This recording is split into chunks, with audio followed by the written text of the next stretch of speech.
It's the Real News Network. I'm Sharmini Perez coming to you from Baltimore. Accusations of anti-Semitism are running high in the UK Labour Party this week. But are these characterizations accurate?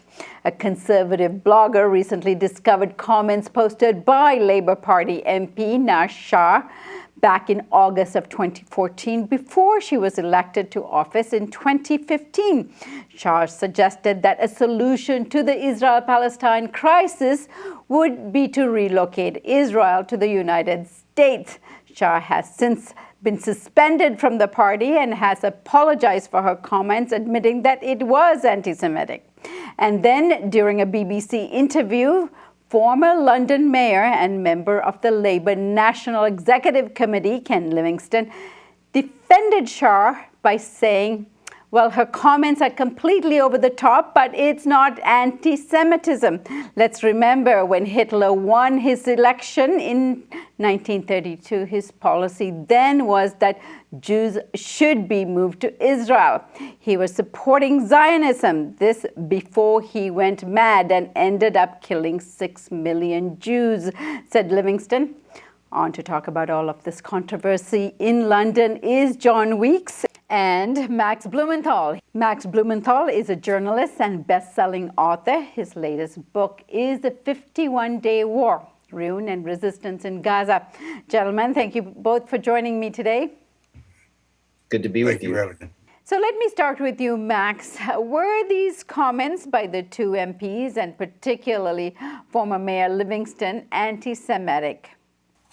Well, I suppose under the definition of anti-Semitism offered by the right wing of Labour and by the Tories, pretty much anything that offends the fragile sensibilities of Zionists and allies of Netanyahu's right-wing government can be constituted as anti-Semitism. And with respect to Naz Shah's comments, which were really her promoting an internet meme, I could see how people would say that was vaguely anti-Semitic. And, you know, certainly the conflation of Jews and Israel is something that anti-Semites have always done. It's also something that Zionists have done.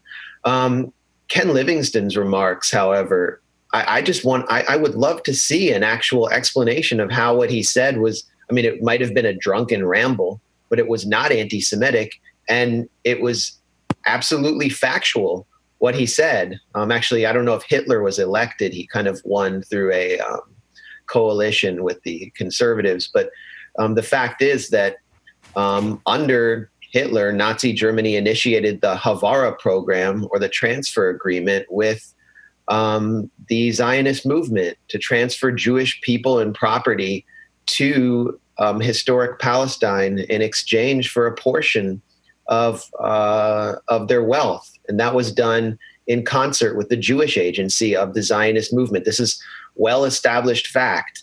The only boycott that the Zionist movement hated as much as the current boycott of Israel was the boycott of Nazi Germany, because it interfered with the transfer agreement. And I guess I would be considered an anti-Semite for saying that. I mean, so many of these allegations of anti-Semitism are just fall apart when you examine them. It's starting with, I think, Alex Marwood's accusation that when he served as the head of the Labour students at Oxford University, he heard students use the term Zio as short for Zionist, and that this was anti-Semitic. I would love for someone to explain how the term Zio is anti-Semitic. I've never heard that before. So what you're seeing is a radical redefinition of anti-Semitism by the right wing of Labour, by Blairite elements, to undermine Jeremy Corbyn in order to pave way for what I believe is a coup against Jeremy Corbyn and his progressive leadership and the progressive coalition behind him, in order to guarantee a vote of no confidence in the near future. And so this is absolutely not about anti-Semitism. It's about a political ploy. And John, get in on this. Where is all this fervor surrounding anti-Semitism in the Labour Party coming from, and what are the dynamics in the party at this time that's giving life to this? Well, I think that, first of all, people should realize that the the enthusiasm for Israel is much less in Britain than it is in the United States. So to a certain extent, an intelligent and even balanced discussion of the role of Israel is possible within the Labour Party, but one has to be cautious with it because people have sensitivities and they aren't fully informed. I think that Naz Shah's statement, he was foolish and it betrayed an ignorance of the composition of the Israeli population. I mean, no one would say that all the French should, French-speaking Canadians frequently cause trouble. For the English-speaking Canadians, a minority. No one would ever suggest that they should go back to France. And so it was just rather a silly comment. Ken Livingstone is a different kettle of fish. Ken Livingstone has a long history of making comments that were offensive to British Jews. And I won't list them. And they, on some level, I suppose they can be justified as being vaguely factual. But in some cases they can. But this was the last thing the Labour Party needed. With next Thursday, there is a election. There's a local election. If Jeremy Corbyn, if the Labour Party does not do well, Jeremy Corbyn's going to come under a lot of pressure to be replaced.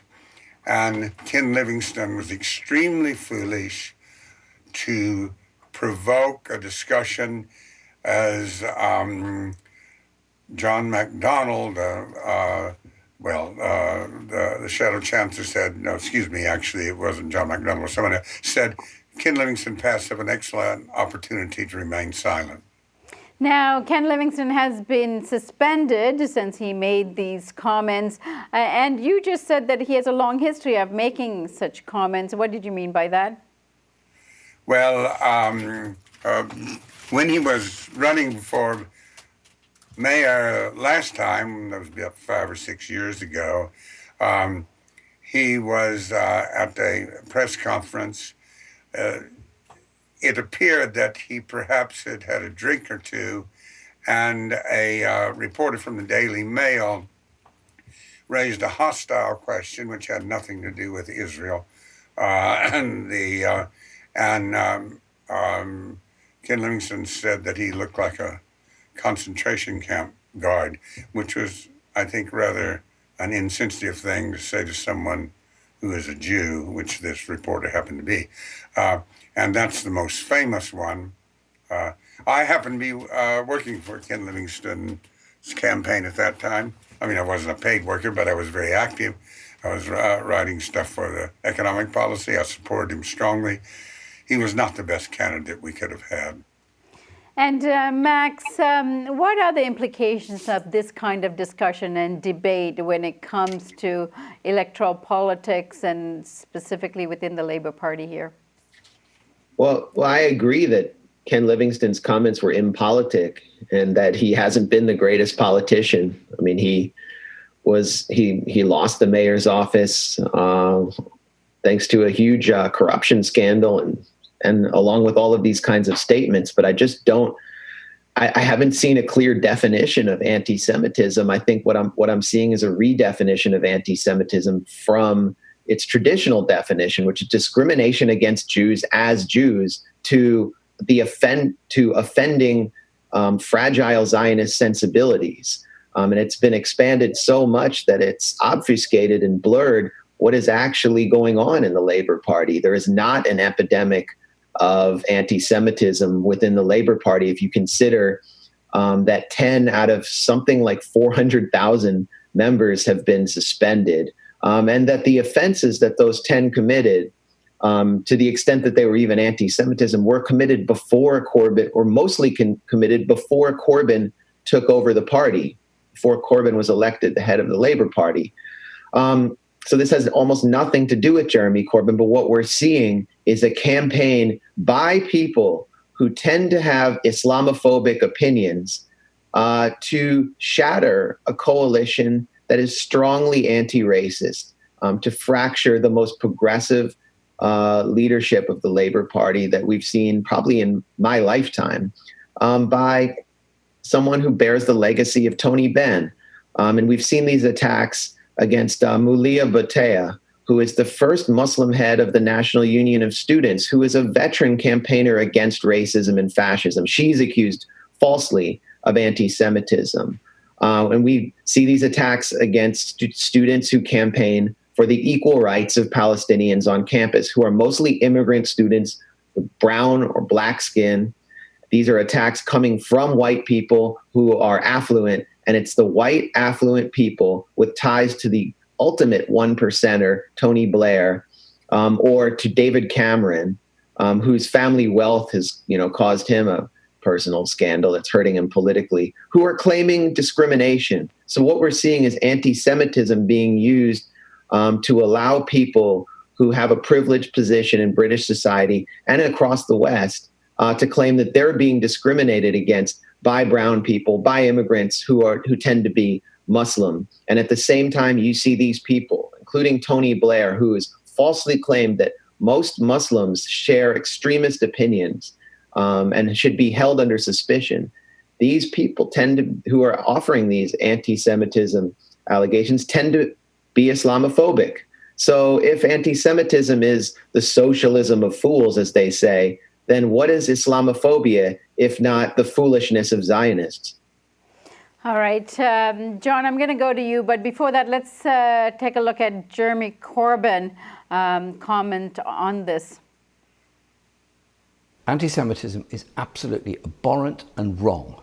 Anyone that commits any act of anti-Semitism, that makes any anti-Semitic remark, is auto-excluded from the party, and an inquiry follows immediately. We have suspended and we will suspend any member that behaves in that way. Inquiries are going on the cases that have been referred to us. Right. We're absolutely resolute on this. There is no place for any type of racism of any sort within our party, and I will ensure that it is rooted out where it exists. And John, obviously, this is getting heated enough for Jeremy Corbyn to make such a statement. Your thoughts on why he's doing that? Well, I think that Jeremy could have handled it better. The good way demonstration of how he could have handled it was the way it was handled by Sadiq Khan, who is running for mayor of London. I very much hope he gets elected. I've been out working for him. Sadiq Khan is a Muslim.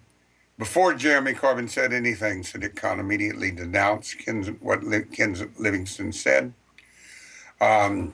He said there had to be an investigation into anti-Semitism within the Labour Party, and that it was extremely important that the Labour Party not only be anti-discrimination, which it is, but that it appears to be.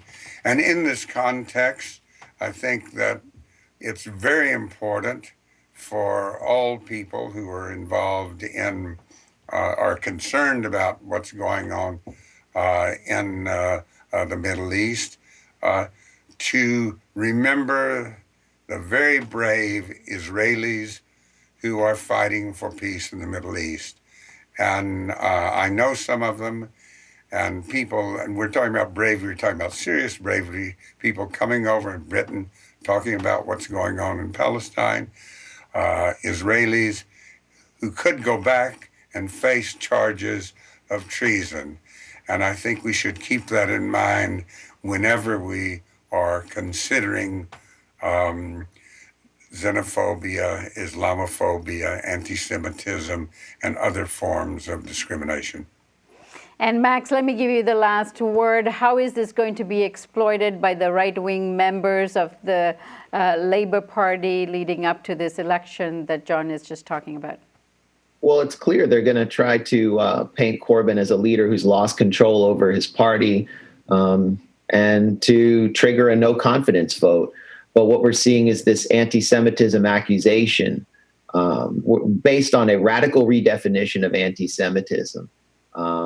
To a definition that conflates Jews with Zionism, conflates Jews with Israel, being leveled at progressives across the West. particularly people who are opposed to Islamophobia and people who have spent their careers, like Jeremy Corbyn, fighting actual anti-Semitism and fascism.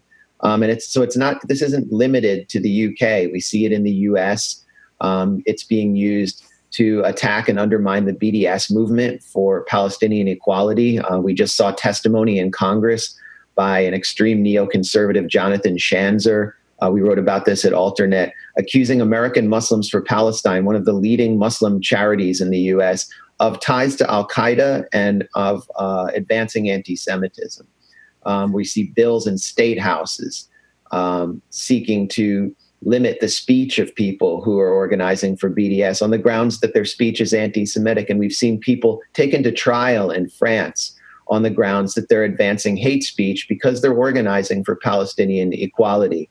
So we have to understand what this campaign is about, how dangerous it is for progressive causes across the globe. Of course, anti-Semitism has to be, real anti-Semitism has to be taken on as forcefully as other forms of racism. But we also have to take on the definition of anti-Semitism that waters it down, dilutes it, conflates Judaism with Israel, and therefore negates anti-Semitism of all real meaning. That's really like that's the long-term struggle that I think we're facing beyond whatever happens with Jeremy Corbyn. Let's say one quick thing about the British election. Sure. It's what people have to realize is, sadly, the Labour Party is divided. Jeremy Corbyn does not have control over the Labour Party. And part of this election is to try to help him get control over it. There's certainly a majority of members of Parliament on the Labour side that will want to see Jeremy Corbyn go. He does not have a majority in the Parliamentary Labour Party, and that is part of the problem. And let's hope that the local elections that are going to occur on Thursday will help us strengthen Jeremy Corbyn's position. All right, and I think John cut you off on that last point you were trying to make. Max, go ahead. Well, John's right, and I think we should look to this next election for an indication of where things are going to go. And there's also an opportunity for Corbyn to strengthen his hand within the Labour Party if he and his allies handle this crisis properly. So I think John's right.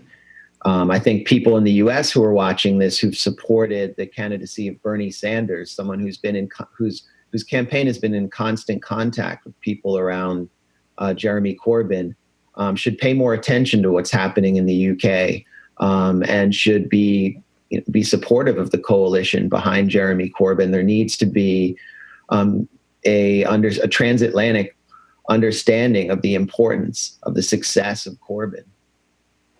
Right. All right, Max Blumenthal in Washington, John Weeks in London. I thank you both for joining us today. Well, thank you very much. Thanks. And thank you for joining us on the Real News Network.